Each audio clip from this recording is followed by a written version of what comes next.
know how you feel. I traveled this same road, and all you want is someone to hear your bleeding heart overflowing with tears. I hear you say that nobody knows, that you contemplate suicide was no joke. Worthless inside, left with no fight. But this can't be all, 'cause you still have life. I'm here to speak hope to you. If I made it, you can make it too. You may feel like life is over. I won't let you go. Together we'll make it through. We're fighters, never gonna give up, never gonna give up. I'll take your hand and you'll take mine. We'll conquer this thing they call life. We're fighters, never gonna give up, never gonna give up. No, I won't let you fight alone. We're confident and we'll stand strong. Hello, everyone. Thank you all for tuning in tonight for our very first Canswer Conversation series. My name is LaToya Dotson. I am the founder and director of Pink Savvy Incorporated, a breast cancer organization located here in the state of Tennessee, right here in Memphis. And our mission is to celebrate the inner and outer beauty of women that are going through breast cancer and those that are survivors. Within that, we've also established an entity called Survivor Sorority, in which we link women arm in arm that have actually gone through the process into a sisterhood. That way we can continue to walk this journey together. Tonight, I have the honor and the privilege of three amazing women joining me that I've had the privilege of actually connecting with through social media. One thing breast cancer has awarded me is the privilege to meet some amazing, amazing ladies. And these women are doing some amazing things throughout the cancer community. So I'm going to bring on my very first guest. Her name is Jasmine Sauer. Let me introduce her.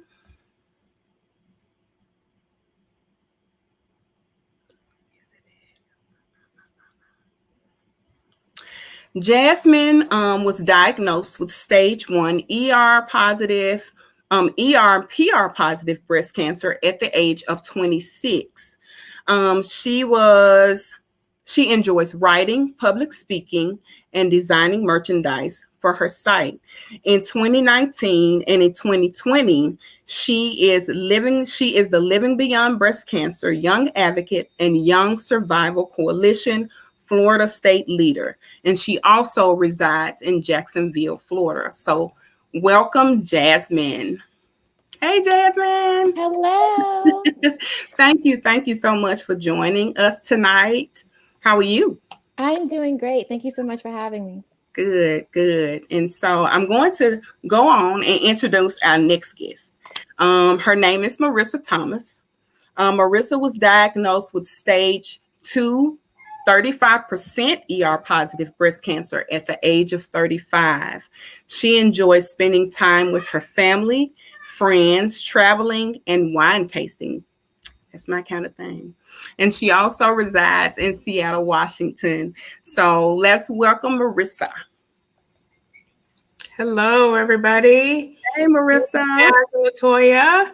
Thank you so much for joining us tonight. We are glad to have you. Thank you for having me. How are you doing tonight? I'm doing good. It's a Monday. You know, things are ramping up. Like I'm sure, as you know, like Jasmine and I are trying to get ready for Breast Cancer Awareness Month. So we're ready, but we're excited. Yeah, I'm excited as well. It's a lot. It's a busy time for us. You know how it is. So I'm going to bring on our next guest, which is Dr. Alexia. Dr. Alexia Gaffney is a triple certified infectious disease subspecialist, internalist, and pediatrician.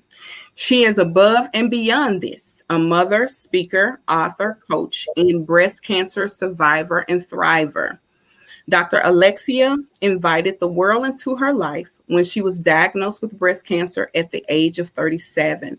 She publicly shared her journey through social media as she underwent a double mastectomy, chemotherapy, and radiation therapy for her breast cancer treatment. Cancer has transformed her life and her worldwide view, and she has been healing and transforming herself and others through her speaking, teaching, and writing. Her passion and purpose is to create healing pathways to help others achieve total health and wellness, mind, body, and spirit. Hey, Welcome, Dr. Alexia. thank you so much for having me on. I'm so excited to be here with you all. Thank you so much for being here. So, Jasmine, we're going to start with you. Would you just share with us, pieces of your journey and how it has affected your life? Wow, that's such a big question. So I was diagnosed with breast cancer at 26. I was misdiagnosed at 25. During that time, I was turned away at the hospital. I didn't fit the characteristics. I was really one of those cases where, like many young women, they kept telling me I was too young for breast cancer. Never felt a lump. They had just had, and normally they say breast cancer isn't painful. So it was just a lot of abnormal characteristics. I think my doctors explained it as like they're taught to look for the horse, not the zebra. But I said, well, zebras exist, so I don't know if that's a good analogy. Yeah. So yeah, that basically kicked off a journey where I underwent a bilateral mastectomy with reconstruction, and I did 25 rounds of proton therapy radiation. I declined chemo just because it was a very unique situation. I had multiple tumors across 9 centimeters, some invasive, some non-invasive. And we really went through a couple of weeks where they couldn't decide whether I was stage 3 or stage 1. So ultimately, medical oncology treated one way, less aggressively, and radiation oncology treated a little bit more aggressively. During this time, I noticed that I was like the youngest person in the room all the time. You know, you're getting the stares when you go into the oncology office. You go to the support group, and I'm the breast cancer baby, and that kind of sucked, right? Yeah. So I first noticed I'm the young person, and then I find my people at the Young Survival Coalition, and now I'm in a place where I'm surrounded by young people, and that was one of the most beautiful experiences because that was the first time that I really didn't feel out of place. And even so, having found my young tribe, I was still missing my Black baddies and other women of color. And at the 2019 summit is where I met Marissa. We were connected on social media and didn't even know it. I think it said that we were connected for 4 years. Didn't even know it. But we met at a Young Survival Coalition summit, and it was interesting. We had this kind of mutual experience of feeling like outsiders amongst people that we knew. And then we started learning about like the statistic. What does it really mean to be a woman of color that's diagnosed with breast cancer? You start learning about the barriers that Black women, Latina women are facing. You start learning about how culture impacts the way that we navigate healthcare. And so we decided to work together to create something that could counter that and really help women navigate their journeys better than what it was when we were diagnosed a few years ago. So together, Marissa is my work wife, and we are the head baddies for the Breast of Us, which is the first inclusive community for women of color affected by breast cancer. That's awesome. You all inducted me as a breast cancer baddie during my process. And thank you. I enjoyed it. I really did. You all have an amazing platform. And I'm always, intrigued by the women of color that you all, post on your page. And that was definitely needed in the breast cancer community. Definitely needed. So thank you for sharing that with us. Marissa? Yes. Well, tell me what the question was again. Just tell us about your breast cancer journey, how it affected your life. So I was diagnosed, like you said, at the age of 35, November of 2015, a couple months before my 36th birthday, with stage 2 invasive ductal carcinoma. Like you said, it was only 35% ER positive. So my doctors treated me as though I was triple negative, just because they said that that's rare. Usually, if your tumor is hormone receptive, it's usually over 50%. So to be only 35% is something rare that they hadn't seen before. So because of that, they kind of just threw the kitchen sink at me and just gave me everything. Wow. So I did AC, Adriamycin, and Cytoxin, Taxol, radiation. I opted to do a lumpectomy just because I knew at the time mentally I was not going to be able to take having a mastectomy. I really love my breasts, and I knew mentally if I went down that road, it probably wouldn't have been okay for me. And I think that's one of the reasons why Jasmine and I advocate to other women, especially when they ask us about our treatment journeys. We always say, this is what we chose, but you need to do whatever is right for you, because just because I'm doing a lumpectomy doesn't mean that that's going to be the same thing that you should be doing. Right. It's awesome to definitely share and ask with other women what they're doing, just so you can get some perspective, or maybe they can give you some direction on how you can advocate yourself for the type of questions. But whatever decision you make in regards to your breast cancer treatment, that should be just solely for you, because at the end of the day, you are the ones that have to live with that choice. Right. So that was I had 2 breast reconstruction surgeries. Breast cancer has definitely changed my life. If you had asked me 2 years ago if this would be the place that I was in, I would tell you no. When I was done with all my breast cancer treatment, I said I didn't want to have anything to do with breast cancer. Didn't even want to hear the word anymore. And then a really close friend of mine that I met on my journey named Christina, her and I actually met on social media as well, through Instagram. And we found out that she was diagnosed. We were diagnosed around the same time. Sadly, about a year later, after she was declared no evidence of disease, or NED, as we call it within the breast cancer community, her cancer had metastasized.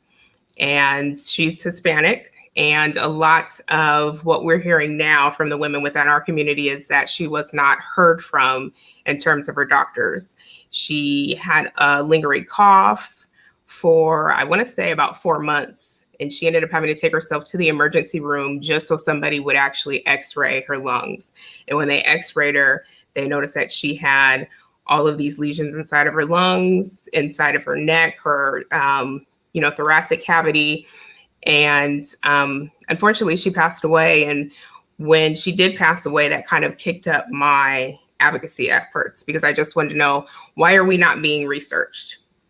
Like, there's so many types of drugs out there, and we need to know how they are working for each type of individual, not just a certain class. So if your research population is 70% Caucasian, but we know as statistics, a lot of us Black women or women of color are getting the most aggressive breast cancers, why aren't we researching everybody across the board? And that's another thing that Jasmine and I are doing with For the Breast of Us, is wanting to make sure that we have the same opportunities to participate in clinical trials and get the same type of medications, because a lot of women aren't even offered the same type of medications. You know, in our group, Jasmine will say, hey, I'm on this type of medication. These are the side effects that I'm having. And then you get other women popping up saying, I have the same side effects. And it's just like, well, where? Nobody told us about that. Mm-hmm. So I would say my journey so far has been definitely wanting to bring us all together. I love all the women that we're meeting within our community and each other. And it's just been a great experience. Yes. Thank you so much for sharing. I, like you, didn't want to, and I had a cancer foundation before I was diagnosed, but afterwards I was just like, I don't want to see a pink ribbon. I don't want to have anything to do with it. But, you know, when you have a calling on your life to do a thing, you have to push past, because I know it was fear, you know, that had resonated within me. But I had to push past that and keep doing what God had called me to do. And so I'm here. So this is another thing that I would have never done if I hadn't been diagnosed with breast cancer. Be here on this platform talking. I hate it. I hate it too. And you know what, ladies? I think it was TD Jakes, and he said, if God would, and a lot of us, like some of us, like have aspirations to do something really great in our lives. And one of the things that TD Jake said is like, if God gave us a preview of what it would take to become the person that he wants us to be, most of us would decline the offer. You know what I mean? But like just working with Marissa and some of the work that we're doing, we work with Dr. Alexia as well. I was thanking God the other day, like, thank you for choosing me for this journey, because I'm able to do so much with my life now. Yes, it does. The work does fulfill you. You know, being able to help these women, it does, because you get lost on this journey, and being able to have somebody, you know, that's an anchor, it means a lot when you're going through this process. So, yeah, Dr. Alexia.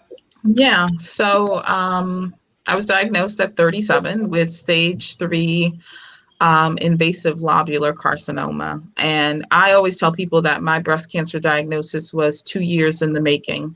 So I, was very aware of breast cancer. I've been doing self-breast examinations since I was 21.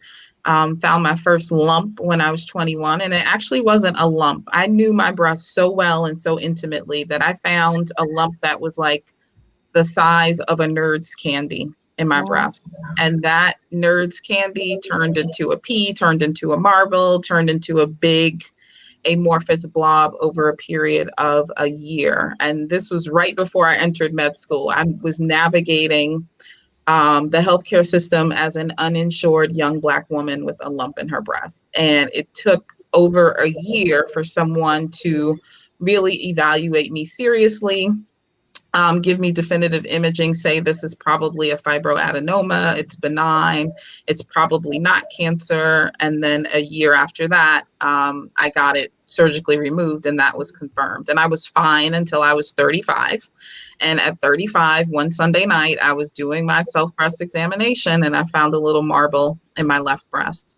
I got that ultrasounded, and on a lunch break, no less. I'll tell you all about working myself to death or to the point of being unwell later. But I got an ultrasound, and the radiologist's preliminary read was that it looked like a fibroadenoma. I skipped back to work all happy. And then 2 days later, when my primary care doctor, who was my partner in business at the time, got the report, it was BI-RADS4. And so, she was like, listen, you're a young Black woman. If this is cancer, it's going to be aggressive. You need to go get a biopsy. I got it biopsied, and it was LCIS. So I had a lumpectomy. And on the lumpectomy for that LCIS, it turned out that there was LCIS and ALH, or atypical lobular hyperplasia, mixed in with a fibroadenoma. So that told my breast surgeon and my oncologist that I was really high risk to develop a breast cancer. And I went on the every 3 months screening protocol, very much like what someone with like a BRCA mutation would have, or the mutation that I was ultimately found out to have, a PALB2 mutation. So every 3 months I was getting alternating ultrasounds, mammograms, and MRIs. And, sometimes there would be something, sometimes there wouldn't be anything. And I was getting all these biopsies and procedures. And at one point, my primary care doctor said, you need to just have a bilateral mastectomy. You have ticking time bombs on your chest, and they're going to go off sooner or later. So I presented this to both my breast surgeon and my medical oncologist, and they both said it's too radical. Like, you don't need this. So I said, well, what if I have a gene mutation? If I had a genetic mutation, wouldn't that make me a candidate for a bilateral mastectomy or prophylactic mastectomy? Even as a physician, I really didn't know this language because it's far outside of my specialty. So they said, no, you're not a candidate based on your family history. I didn't really have a significant family history of breast cancer, but we know the fallacy in that, right? Most women who are diagnosed with breast cancer don't have a family history. And just because you don't have a family history of breast cancer doesn't mean you don't have a predisposing genetic mutation. So finally, 2 years after I find the initial lump, I go for my regular screening, ultrasound, mammogram, and it's unremarkable. I see my breast surgeon in follow-up, and he says, okay, well, you made it 6 months without any issues. We'll do your next imaging in 6 months. So he orders my MRI, and he leaves the room. I'm still getting back into my clothes from the hospital gown. And he walks back in and he's like, you know what? Let's just get an MRI now. It's been 6 months since your last imaging. Your last imaging before this ultrasound and mammo was an MRI. Let's compare oranges to oranges. Let's get an MRI now. And in that MRI was a mass that was like the size of maybe a tangerine or a clementine. And so when I got it biopsy, it turned out that it was cancer. It was invasive lobular carcinoma. I had my bilateral mastectomy, which was my choice. My breast surgeon gave me all the surgical options. He said we could do a lumpectomy, but this mass is so large relative to the size of your breast, it would be really disfiguring. We could do a unilateral mastectomy, just take away the affected breast. You could go flat, you could do reconstruction, but the plastic surgeon will need to talk to you more about your reconstruction options. But I think implant reconstruction would probably be the way to go for you. And he never brought up taking off the left breast. But for me, my left breast was always the problem. I named my boobs. We were laughing about this last night on the YSC call. So I named my left breast Frankenstein because she was all scarred up from years of lumpectomies and biopsies and the right one really only had just 2 little biopsy sites. So that was Grace, because she was just graceful and kind to me. But, Grace went all the way rogue, had a whole big giant cancer. And I was like, listen, sir, we are getting Frankenstein out of here. I am not keeping this bad boob. Like, this was the first boob to go bad. It's always been a problem. If you think I'm keeping either one of these breasts, you got another thing coming. And so I opted for bilateral mastectomies with reconstruction. So on pathology, my tumor was over 9 centimeters. I had 9 of 15 lymph nodes that were positive, and my cancer was spread beyond the lymph node capsule. And then I had a stage 1 cancer on the left as well, which was not detected by MRI, mammogram, or ultrasound. So I got the, not rare breast cancer, but the one you see less often, invasive lobular. My cancer defied MRI and on the left side, and mammogram and ultrasound on both sides. And so I kind of, checked those boxes for rare and unusual things. And then once the cancer was diagnosed and I had my surgery, then it became, oh my God, you're so young to have breast cancer. You need genetic testing. And that's how we found out that I'm a PALB2 mutant and that I have an ATM gene variant. So if I had known what I know now, I would have really pushed and advocated for myself, or just gone around those providers and gotten the genetic testing and got my prophylactic mastectomy instead of, needing treatment, my mastectomy to be part of my breast cancer treatment. So, I'm really a stand for women advocating for themselves and being armed with information. And when I was diagnosed 2 years ago, I was very aware that, where are my sisters? Where's the other Black women? And as a physician, navigating the cancer community, I saw so much misinformation being spread. And so it really just pushed me to share my experience in real time and do myth busting and talk about why things work or how to manage side effects naturally. And, here I am 2 years later, just still sharing, educating, coaching, and advocating for women, and so excited to team up with Jasmine and Marissa and all the other Baddie ambassadors to, make our presence known so that our sisters do have women who look like them, who can relate to them, who have the same experience as them, to learn from and share with, because it's so necessary for this walk. It is very necessary. Mm-hmm. Very, very necessary. There was something that you said, you were talking about advocating for your health, because I've met a lot of women, especially African-American women, that have had issues with their breasts. But then they go to the doctor, and then the doctor is like, nothing's wrong, or you're too young, or you're too whatever. Yeah. Some of them have had family history, and because they aren't 40, they don't get a mammogram. Right. Yep. They can have all kinds of issues going on. But I always tell them, find another doctor. That's right. Find another doctor. It took me, I literally was sick for an entire year before my breast cancer was found. My body just shifted. I thought it was me turning 40, but I was always tired. I just did not feel well at all the time. I changed everything I was eating. I exercised. Nothing helped. But I knew it was something. And one time I went to the hospital. I felt so bad. They actually put depression on my chart. They ignored what I was telling them. Yeah, I experienced that too. Just terrible fatigue, coming home, going to bed at 6:37 in the evening, would feed my daughter and sit her in the bed next to me with the iPad and say, listen, when that clock hits 8 or 8:30, whatever time, you turn that off, turn the lights out and go to bed. I'm out. And I would be just dog tired. And we train for this. Like, we can work 30, 36-hour shifts. I'm, normally someone who works 12, 14-hour days, wakes up in the middle of the night or 4 hours before work, wake up and start charting and submitting bills. I couldn't keep my eyes open to save my life. Just exhausted without explanation. And then I was also having pain in my right breast. And it was this very subtle, dull, aching pain that would just like come and go. And in my mind, I just was like, I just had imaging.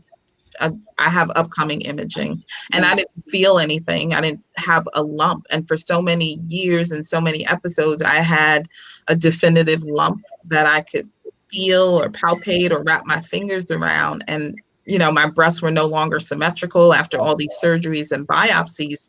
And so in my mind, it was just like, I'm getting screened. There's no lump. I don't feel anything. I'm checking for lymph nodes and all the things that I know, but I didn't really bring that fatigue to anybody's attention. And, every day in my office, I'm telling a woman, always a woman, because if a man gets tired or fatigued, he's falling down, man cold, man flu, everybody's alarmed, everybody's in action. But when a woman gets fatigued, if she doesn't herself dismiss it as, oh, well, maybe it's my age, or maybe it's the kids, or maybe it's work, maybe it's these things, I'm constantly reminding them, if you feel fatigued or dog tired, that is a sign that there's something wrong with your body, and we cannot ignore this. And you should never let someone convince you, oh, it's because you're a mom. You've been a mom of 3, 4, 5, 10, however many years, 15 years, 16 years, 20 years. You didn't just become a mom and now you're tired. This is new, it's different, it needs to be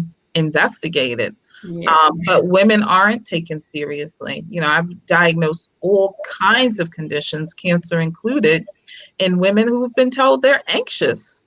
Oh, you're just anxious. Oh, you're just depressed. So when you said that, I'm just like, here we go. And I was livid. When I tell you, I was so upset that night. I told my husband, I said, I wanted to go off. I didn't want it to affect my care, but I wanted to go off because I'm like, I've been in here repeatedly and nothing. I mean, you're telling me nothing. Yeah. But I ended up, like you said, you were having pain. I was having pain on the left side as well. And I said, well, maybe it's something dealing with my heart because I was tired all the time. I couldn't sleep well. You get online and you start Googling and everything comes up. Mm-hmm. So that was the first thing that came up, was that it could be something with the blood flow. And I have an amazing heart doctor, and he did a heart CT. And he saw the lump. Oh my gosh.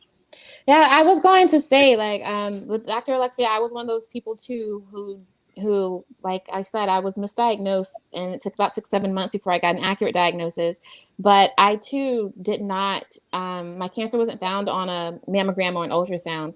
So the reality is that young women and Black women tend to have more dense breasts. Yep. And so one of the things I tell women now is that you have to know what you're asking for. The breast MRI worked for me. It was the only thing that found my cancer. The thing is, I didn't know that breast MRIs were a thing. So I would have known to ask for additional screening. Right, I was thinking on my doctor offering that. Yeah, exactly. It's not your job to ask. And a lot of us don't know about the breast MRI.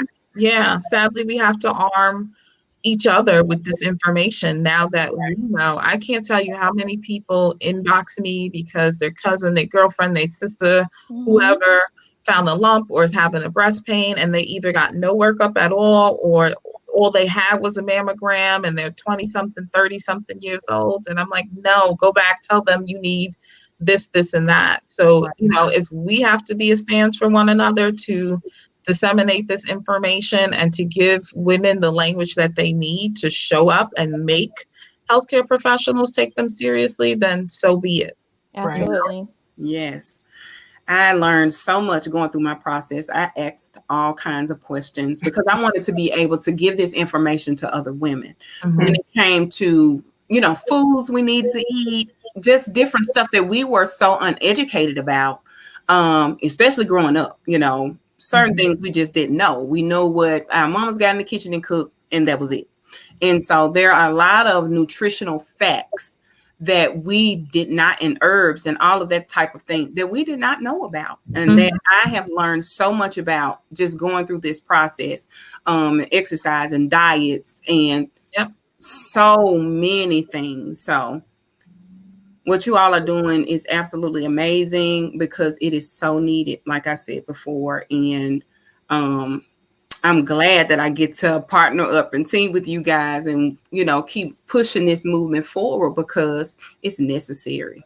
It's necessary. Yeah. I have just a couple of questions for you guys. Mental health during the process and after. How was it affected for you all? So I started doing therapy as soon as I was diagnosed, like as soon as I could after I was diagnosed. I was married then, divorced now, going through divorce now. So I would alternate between myself and my husband. For me, I think I really anchored down in faith, but I think people have to know that you can have faith in God and still get help from a therapist on processing your feelings. And that's what I did. But I say this all the time, and I think most baddies will attest to this, that the hard part is really when treatment stops, because that's like when your world it's like someone taking your life, putting it in a salad bowl and like dumping it out, and you're like trying to put it back together again. And there's some reconciliation that has to be done with yourself, but then also with the people around you. There's some understanding that you're not the same person that you were a year ago, a few months ago. So for me, I think the hardest part was afterwards. And I use this analogy all the time, kicking it old school. I felt like the people around me, if life was a VHS, the people around me were able to press pause. And then when active treatment ended, they pressed play and they picked up where they left off like nothing ever happened. And I was on a completely different tape then. I didn't feel the same way. I didn't think the same way. My experiences were totally different. My body was completely different. And like I said, it just took a lot of reconciliation with myself to adjust to my body. I'm just getting to a point where I'm comfortable in my body. I always felt like the breasts I got left with were too small for my body because I had triple D's, and now I'm a B, and that's just like, what is going on? And I don't know. And then my sense of self as well. For me, cancer propelled me into purpose. I speak a lot about going into my bilateral mastectomy, with that being my first major surgery at 26, and really being terrified that if I died, I would have to explain to God, like, why I didn't do the things that he told me to do. Because I was a perfectionist, low key a little bit am. Sorry, Marissa. We make it but I am, and I got to a place where it was like, if I didn't think that I would be perfect at it or excel at it, I just didn't want to try. And that meant that there were so many things that got put on my heart for me to do that I was like, I don't think I'm gonna be good at that. When I woke up, for me, it felt like game on. It was like, okay, I'm just gonna, like, I'm shooting my shot. You put it in my heart for me to do, I'm just gonna try. And for the breast, it was one of those things where it's like, let's just get it going. And I don't think neither of us would have imagined that we'd be here a little over a year later, and the kinds of opportunities that we have, not just for ourselves, but for other women of color. But that's only because that I allowed God to turn my pain into purpose. And like, that's where I am right now, the pursuit of a purpose-driven life. Yeah.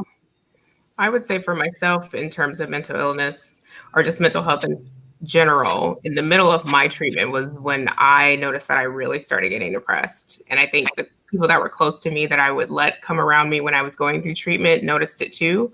I remember my dad and my best friend both saying to me, like, you're really quiet. Like, you don't say anything. Like, you're quiet in general, but like, you're really not talking. And so I'm scared. And just like Jasmine said, when you're going through any type of treatments, I always give the analogy of like, I went through treatment and I was going through a storm. And I always say, to me, it felt like the valley of death, right? Where you're like that close and you're that brink onto it. And then once you get to the other side, when you're done, you kind of look up and like the sun's shining, you hear the birds and everything, and you're just kind of looking around. And then that's kind of when everybody comes back and it's like a celebration. So, and you're kind of like, but wait, I don't look like myself anymore.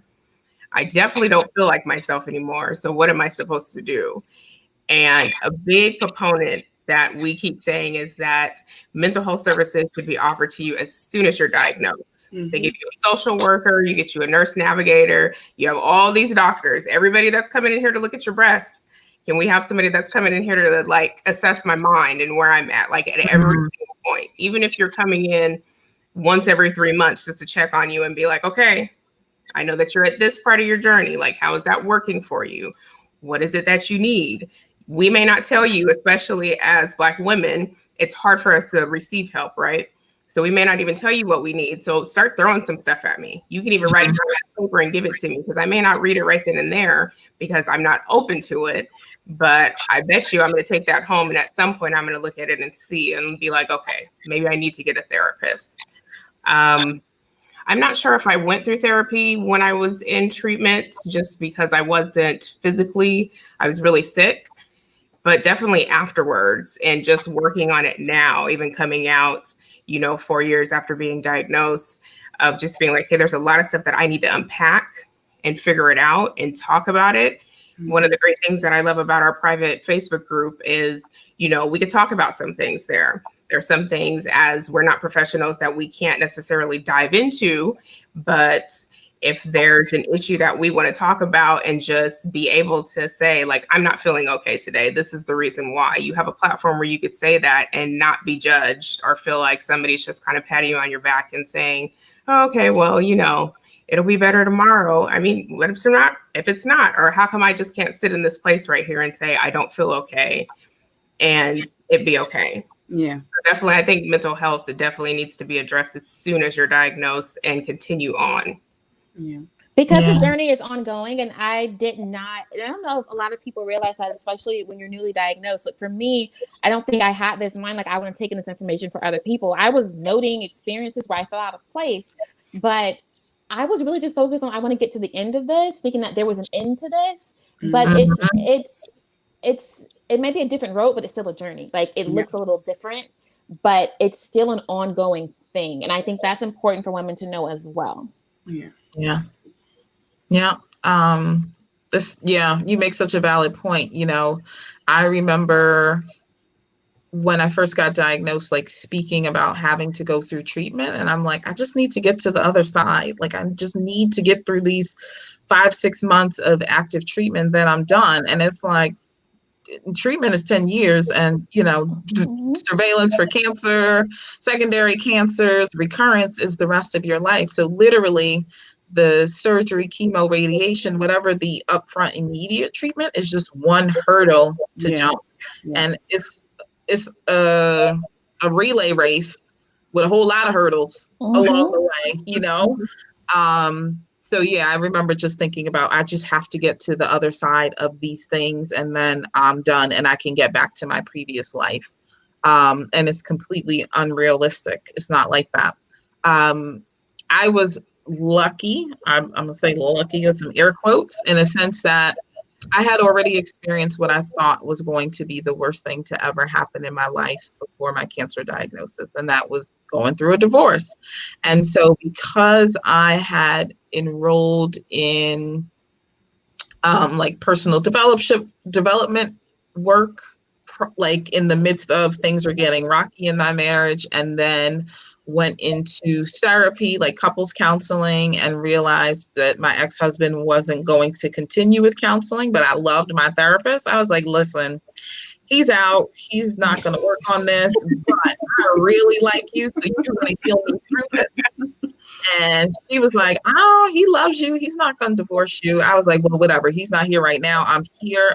I'm going to do this therapy and counseling and work through, healing through this divorce because I think it's coming. And so the work that I did to heal and recover from that, I was able to take the cognitive behavioral therapy and all of the clinical pearls and all of the tips and the tricks and the journaling and the yoga and all meditation, all that stuff, and begin to apply it to my life right in the midst of treatment. So people would see me going through cancer and sharing and helping other people and coaching other people and going through my own personal and leadership development coaching concurrent with cancer treatment, and be like, whoa, I have never seen a cancer patient like you. And I'm just like, listen, I already been in the valley, and so I know what it looks like down here, minus the surgery pain and the chemo side effects. But it was like I had tools for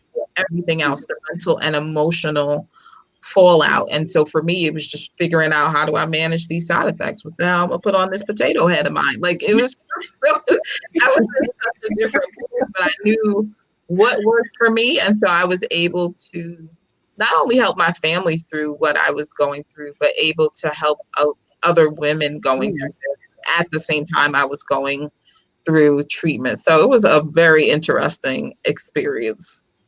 No, I think that's a great point, because I never realized, I absolutely knew that I grew a lot. I've handled this divorce pretty well. I've had some bad days, but for the most part, I've been pretty good. And I never really, sorry, I never really took a minute to think about how much I grew from the cancer journey, how much I learned, and how that's probably the reason I'm still able to stay focused on the big picture and purpose and still manage the chaos. So I think that is awesome. And it makes me think about Leslie. Leslie is one of our baddie ambassadors. Is it Leslie Glenn, Marissa?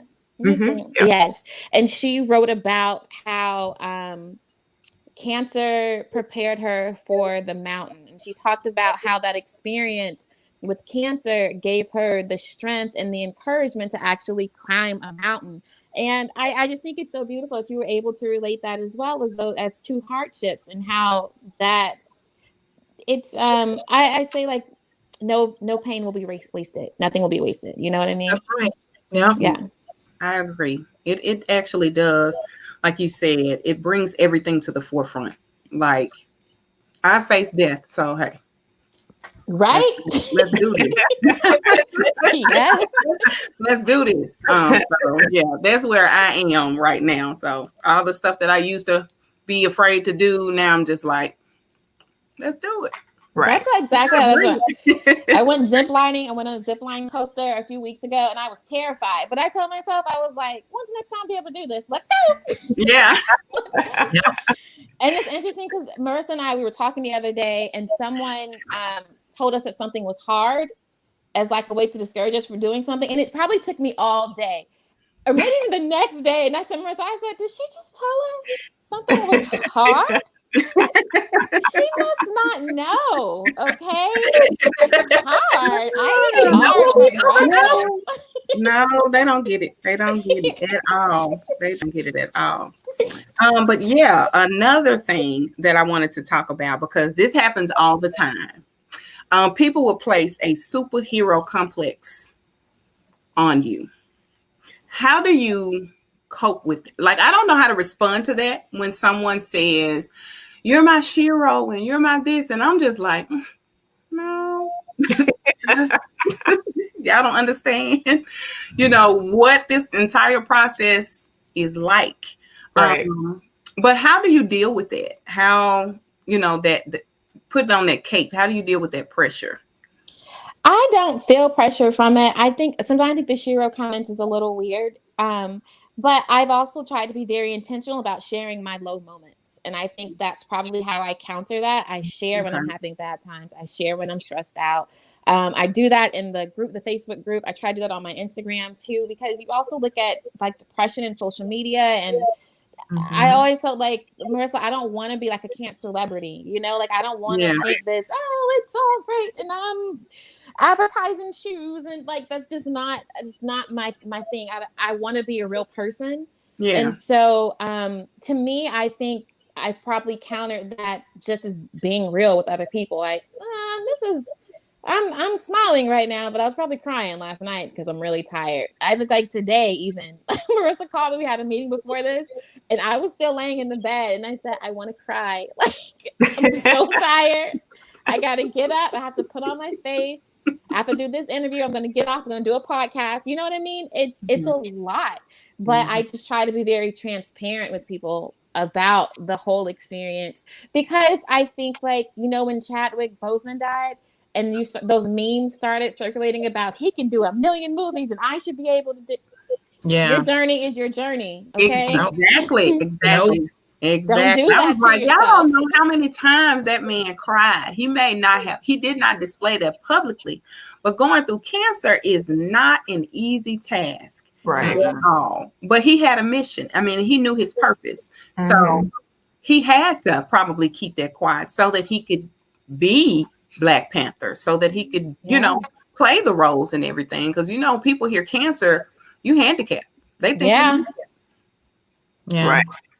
And go right into that. So, yeah.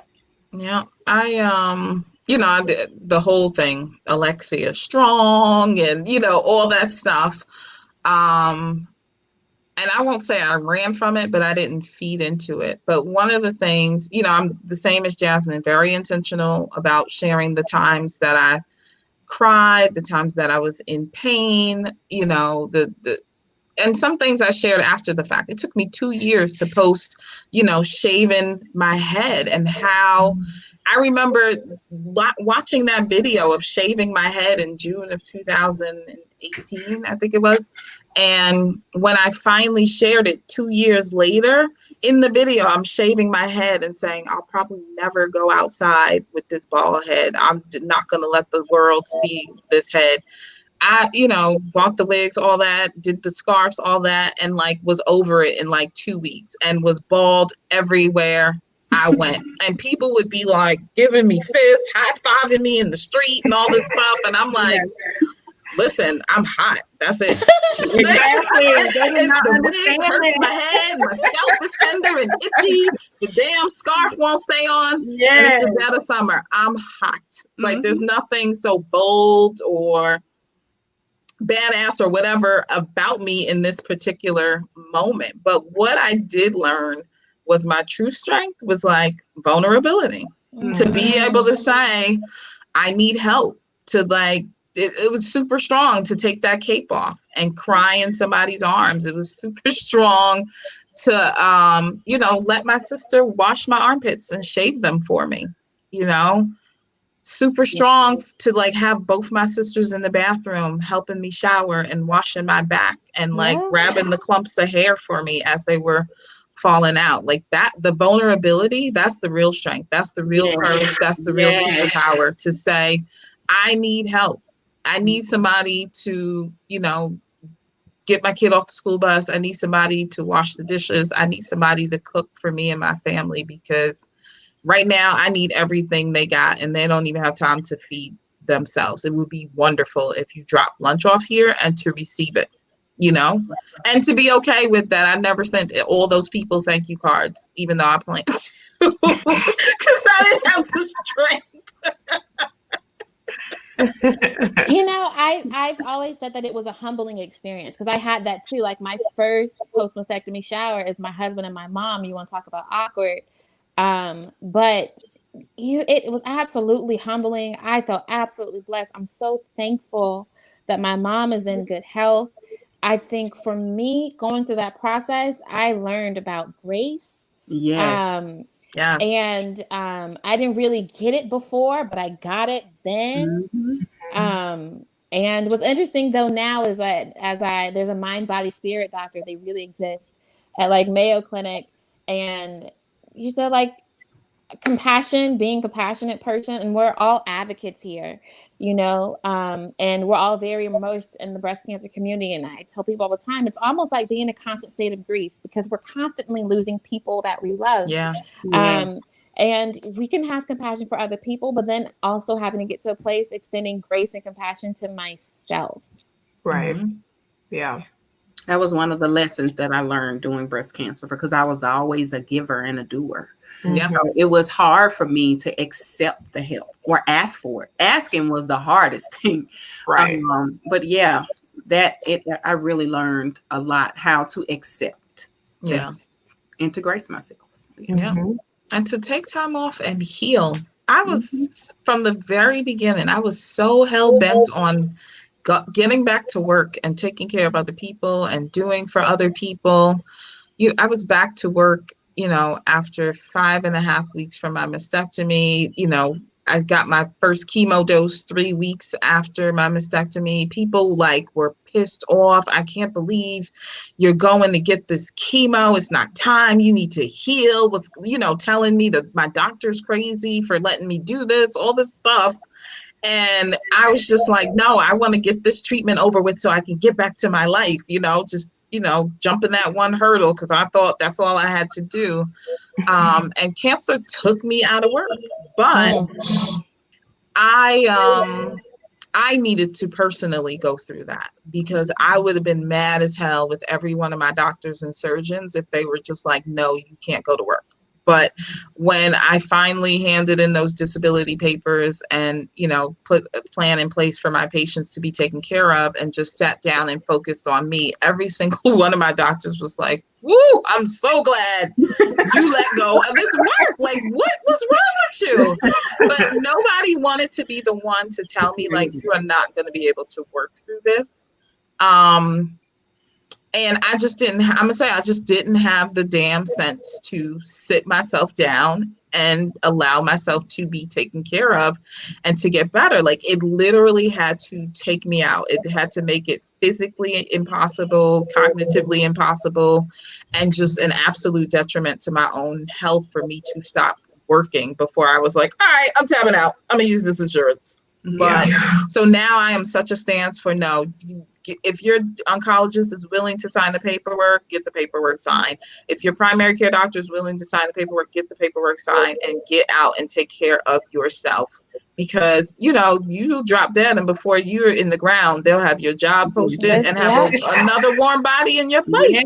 And that's all you are at the end of the day, you know, no matter what your field is. So, you know, I'm just so clear on, like, now I'm going to share this with every woman. Like, yes, your job is wonderful. Your career is, you know, we feel like that's who we are, our job title and all of that. That'll all be there waiting for you. And you will have so much more wonders to bring to whatever it is you do in the world after you have this experience. But just sit down and focus on you. Right. I'm not gonna lie, I was like the opposite. So I took the time off for the surgeries, but I'm a hustler at heart. I cannot help it. My brain goes a million miles a minute. I have a million ideas. And at first I was like, it felt like every time I have a great idea, I land in the hospital. And I had one friend, and it's probably one of the reasons that she was my best friend, that things went left, is my first couple of years after active treatment was the roughest. My body just did not rebound very well. I was hospitalized every few months, 1 week here, 2 weeks here. And it was interesting because at first it was like every time I have a great idea, like I get sat down. And I was like, the devil is trying to like distract me. So that's what this is.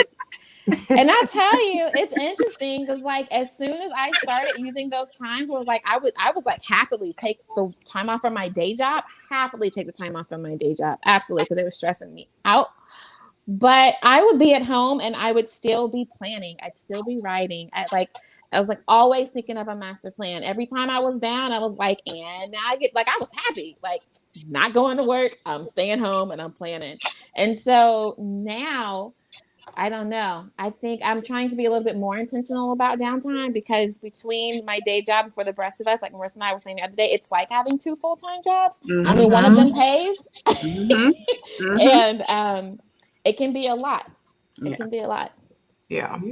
Definitely got to take time for yourself. I think one of the things that I said, like, I feel like cancer actually did sit me down. Like, it was like, okay, you need a timeout. There's too much going on. Life is moving by too fast. So I definitely think that it gave me that time to just be to myself, per se. Like, even though I had certain people around helping me, it just gave me time to be to myself. And I remember saying, okay, one of my goals while I'm here going through chemo is I'm going to try to watch every Denzel Washington movie that he has. Like, let me make that a goal, and that'll help me get through my treatment fast. I didn't make it through there, but it was good trying to actually count through and say, you know, let me see. So I was like, maybe if I have that little goal, it'll keep my mind busy, so then I can actually like lay down on the couch and not do anything. But I get it, because we're all just like, you're constantly, your mind's running. You constantly want to have something to do. You got to have the next thing going on. But what we also forget is that rest is definitely healing the body. Yes. Yep. When you're going through something as traumatic as like a surgery or, you know, breast cancer treatment, like, you have to take that time to rest, because if you don't, God will sit you down real quick and be like, okay, you want to be hard-headed? I'll sit you down for a minute. Look, I'm taking max time, okay? Yeah. Somebody in the group, but I do recognize this different from everyone. For me, I took max time for every procedure that I had. And I know someone that was another Black woman, and she did not want to take max time because she was worried about being depressed, being like at home alone with her thoughts. I was cool. I was watching Grey's Anatomy. Like, I was chilling. It's interesting is I was absolutely more of an extrovert. My background was in public relations. I did public speaking competitions, college, high school. I did speech and debate. So, but it was interesting that radiation in particular was the first time that I'd spent so much time by myself, and I liked it. So now it's interesting because I'm probably more of an ambivert. I think I tested like 49-51 on introvert extrovert. So like I'm not. I definitely like being with people now is not. It doesn't give me energy anymore. Like I can turn on, but it's definitely not. No, I want to be by myself.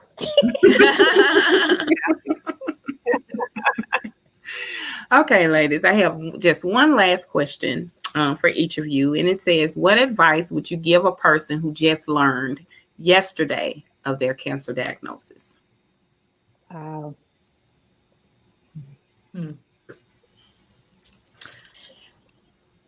I would say, I think the best thing is probably to like find your people, and find your tribe. I'm seeing it happening. And I don't know whether to be happy about it or sad that women are like, when we ask them when they were diagnosed, and it's like yesterday, last week. Because the sooner you find your people, I think the easier it's going to be, because you have somewhere to ask all these questions. I think when you're initially diagnosed, there are so many questions. There's so many things you don't know. And that's one of the reasons we created the community for the rest of us, because there were so many things we did not know. And it's really not fair to expect someone to be thinking of a lot of these things when the world is being turned upside down. So I would say, like, as soon as you can, to find your people. You don't have to announce to your family and friends that you're finding your people, but find your people, because they're going to help you get through this. I'll say two things. So one thing I always say is like, take it one step at a time, like one treatment at a time. Whatever's up first is up first, and you get through that. And then you move on to the next thing. You know, if you haven't already had surgery yet, like, it's no point in, you know, jumping 3 steps ahead and freaking out about, oh my God, how am I going to eat with chemo? And what am I going to feel like? And, you know, get through surgery, recover through surgery, and then you can anticipate and plan for what's going to happen with chemo or radiation or whatever your next steps are going to be. But you literally have to take it one step at a time, one treatment at a time. You know, living so far into the future that you're already on the other side talking about hormone suppression, and you haven't even had surgery, a chemo, or radiation yet, is like, it's just too anxiety provoking, and it's too stressful. So just stay present and focus on one thing at a time. And, you know, one step, one treatment at a time. don't live in the past. Like, don't try to figure out what you did or didn't do. Don't have like coulda, woulda, shouldas about anything. Just stay present. The other thing, as a physician, like when I watch how women in the breast cancer community and just people in the cancer community in general respond to their doctors, you have to remember and be mindful that your breast surgeon is your breast surgeon. That's all they do is breast surgery. Your plastic surgeon is your plastic surgeon. That's what they do, plastic surgery. Your oncologist is your oncologist. They, treat your cancer, manage the side effects, but they're not your sex therapist. They're not your therapist. They're not your nutritionist, so you have to find the people that you need to meet those needs. You have to have realistic expectations of what it is your particular healthcare providers are doing. And, they don't always anticipate your needs. They have a very set agenda for each visit. And you also have a very set agenda for each visit. So there has to be like a meeting in the middle. Yeah. There has to be a reasonable expectation of what your medical doctors and providers can and do for you. And that way you won't be disappointed that they didn't counsel you through your depressed mood or anxiety. If you need that referral, then by all means ask for it. But sometimes we have these expectations of our healthcare providers that they're going to do this, this, and that. And I read stuff and I'm like, well, that's a therapist job or a psychologist or a psychiatrist job. That's not your oncologist job. If you're going to the doctor with mismanaged expectations, you're just going to be disappointed left and right with your care. So we have to know who we're supposed to get what from.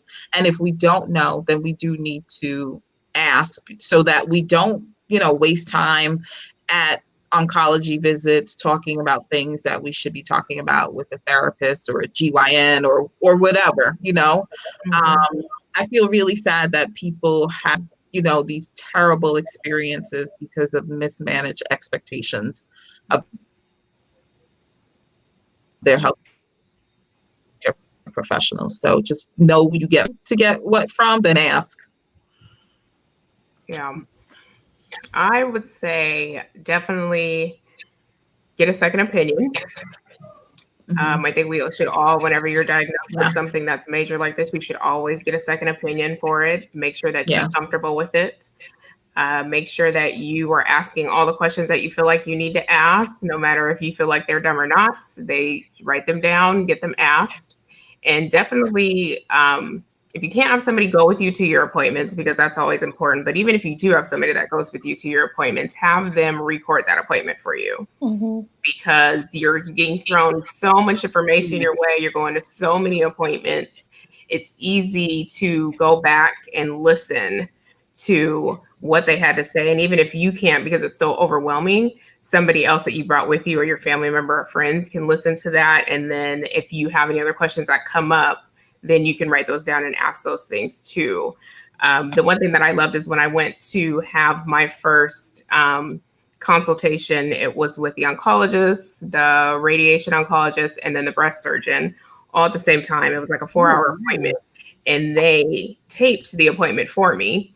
And I thought, they told me that they were going to tape it, and I thought, oh, they'll just give it to me like in a week or two. And they literally at the end of my appointment came and handed me the disc and was like, here you go.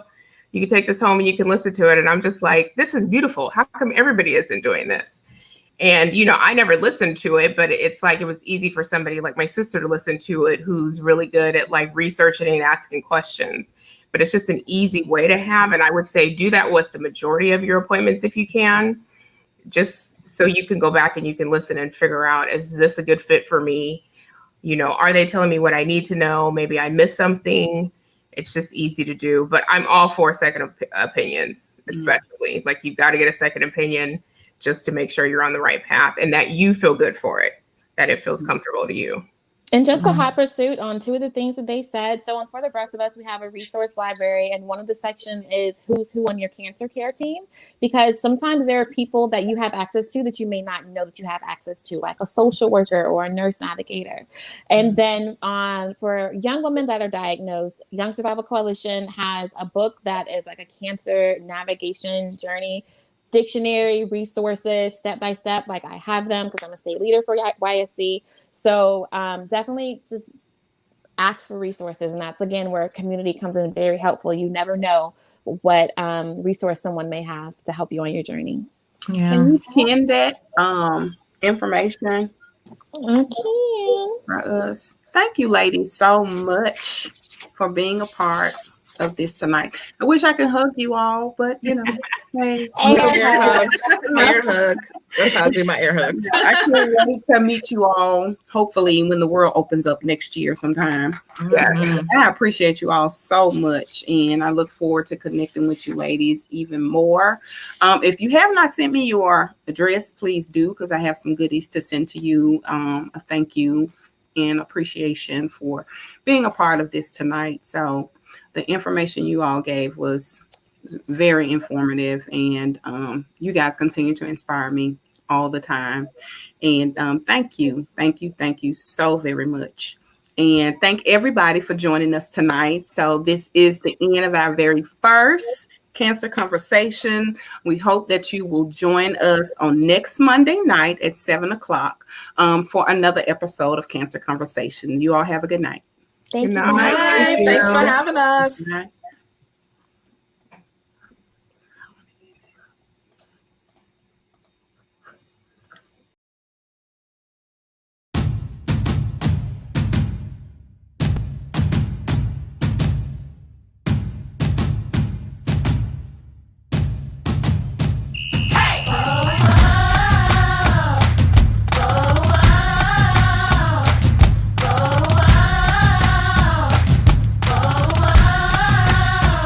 I know it's hard, unbearable.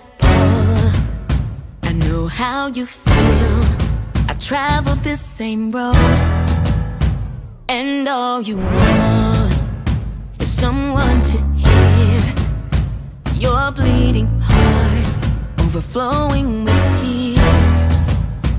I hear you say that nobody knows, but you contemplate suicide was no joke. Worthless inside, left with no fight. But this can't be all, 'cause you still have life. I'm here to speak hope to you. If I made it, you can make it too. You may feel like life is over. I won't let you go. Together we'll make it through. We're fighters, never gonna give up, never gonna give up. I'll take your hand and you'll take mine. We'll conquer this thing they call life. We're fighters, never gonna give up, never gonna give up. No, I won't let you fight alone. We're confident and we'll stand strong. Better seems far, yeah, we all know the struggle's real, but you can't let go, 'cause you're trusted with this fire.